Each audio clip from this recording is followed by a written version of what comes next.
Right, hello guys, it's Lewis here. Something different today, we've got a 2-in-1. Jim's on Skype because... That's totally not your fault. But it just happened to be that by the time we actually got around to doing it, there's been another game played. It was away though, but it was an interesting game, but we'll get to that later on. So we start off with a game against Barnsley, which was on the Saturday just gone. We lost the game 1-0. To talk about the teams, I'm going to put a little picture. I'm going to put a picture. Yeah, we got a little graphic now. Yeah, we've got a little picture. It was interesting how it's usually have a middle three, which is like Pritchard, Galbraith, Loft, Hessenthal or whatever.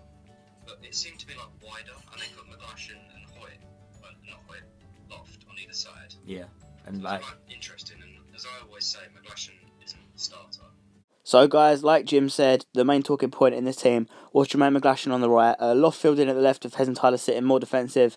Obviously the normal front three of Dak playing just behind John Marquise and Kylie McDonald, both in brilliant form going into this game.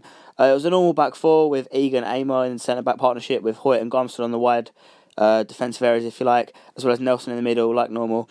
The bench was Luke Norris, Leon Legg, Joe Martin, who was an interesting point in this game, Glenn Morris, Danny Galbraith, youngster Marlon Romeu, and making his return from a 12-week injury in this game was number 15, central midfielder Aaron Morris.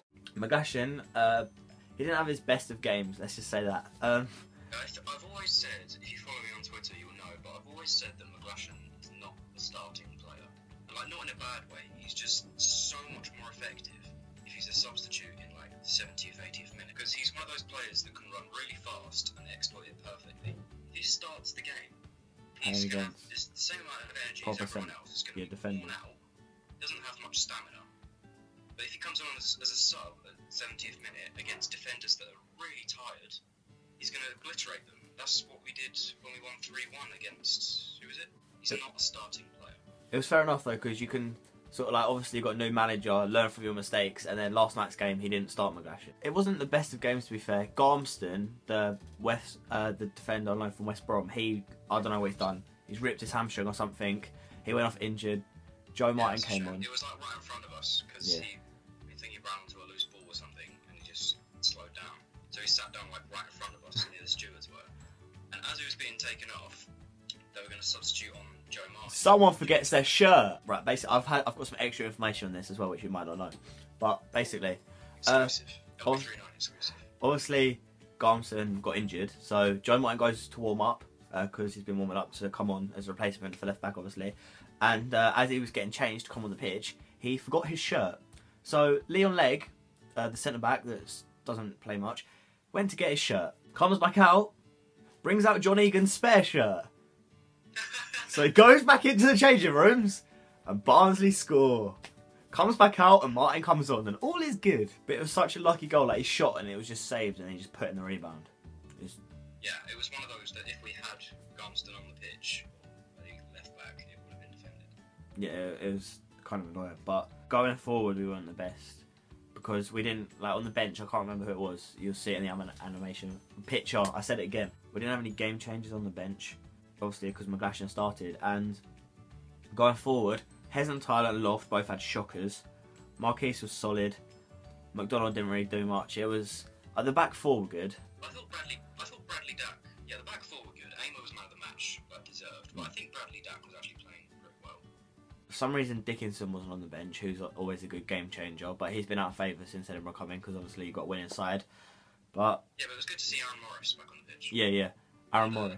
He's basically a midfielder, and he's a really good defensive midfielder, and he's been out for 12 weeks, I think I read, and he's back now. So he's on the bench. He was on the bench last night as well, so that was quite good. That ended our 8-game unbeaten run, and yeah, it was all time.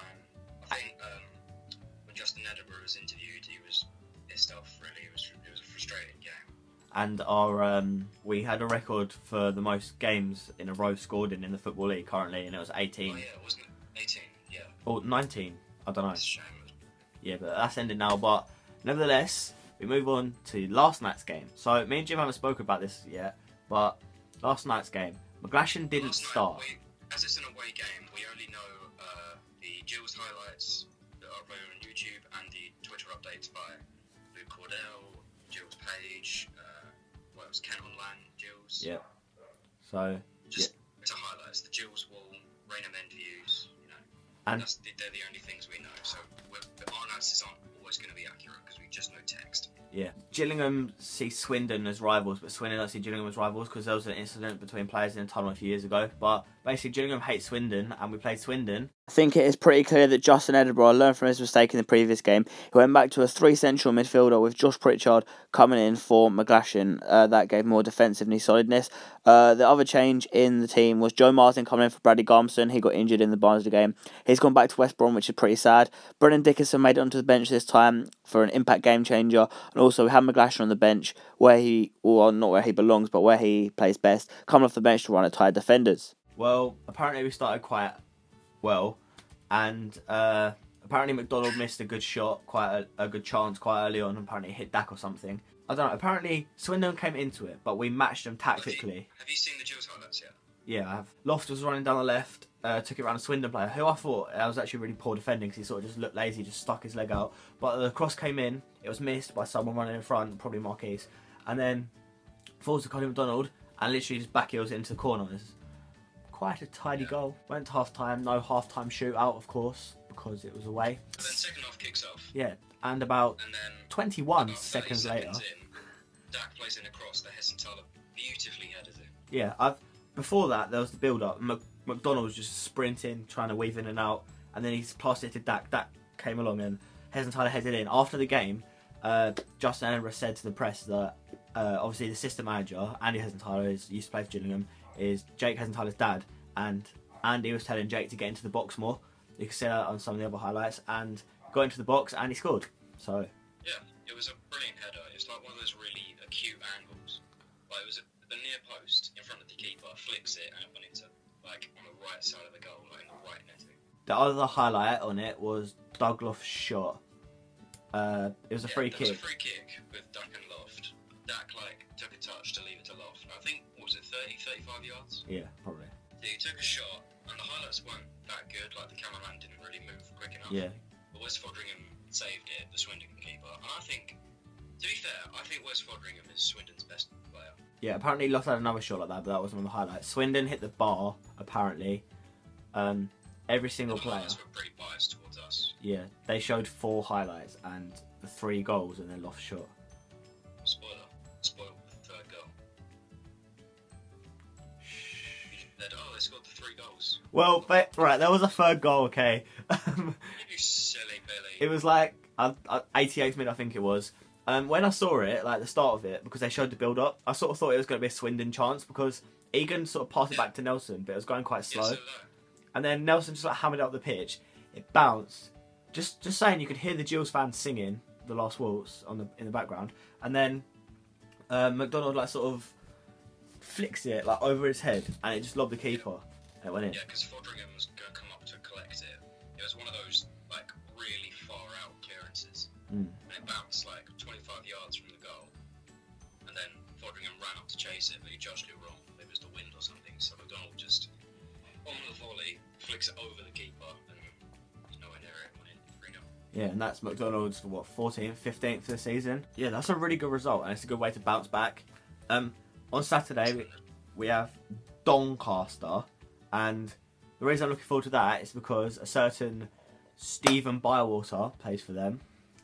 He's their goalkeeper now. Yeah. It was Peter Taylor's #1 goalkeeper.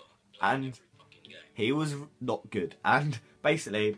If you've heard of it before, he's the keeper for, who is it, Derby? Yeah, it was the keeper for Derby when they got the lowest ever points total in the Premier League, I think, Yeah, if I'm he right. was their keeper in that season. And We've had him for a bit and he was shit, and now he's gone to Doncaster ever since Peter Taylor got sacked. and sort of like when we played Swindon, actually, this is the only home game I didn't go to because obviously I got a season ticket, but I was on holiday. Jim was there. Bywater scored an own goal in the last minute against Swindon to draw 2-2. Yeah. But it's always interesting because like when their keeper comes down, obviously the Rainham claps their keeper. It's interesting to see if they clap back. Like the Barnsley keeper was just a prick. He shushed us at the end because he's a knob. But Bywater, hopefully he'll clap.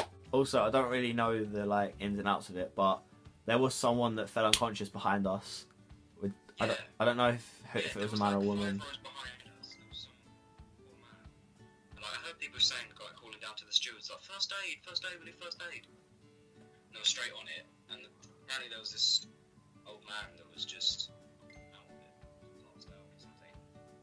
Like, I don't know. So they just got him in a wheelchair, like pulled him down, and it was pretty scary because when they took him through the tunnel and the match was over, they blocked that tunnel. Like they blocked all the tunnels in the rear end. So we had to go up to the midway stand. Yeah, it was pretty serious. I'm hoping that guy's okay, but thoughts are out to him. Yeah, I don't know who it was, but hopefully he has all the best. I don't think I've spoken to you about this, but I know you retweeted on Twitter or something that I might get some more Gills fans in this if they want to, because I know some people have spoken to me about it. I've got some things out, but yeah, Gills Saturday. I don't even know who's coming. Ollie might be there. I don't even know. Yeah, that's pretty much it. You can follow everything down below. Please subscribe. Let's get Keaton on one of this as well. Yeah. Say bye, Jim. Now. Bye. Say bye. See you later. Goodbye.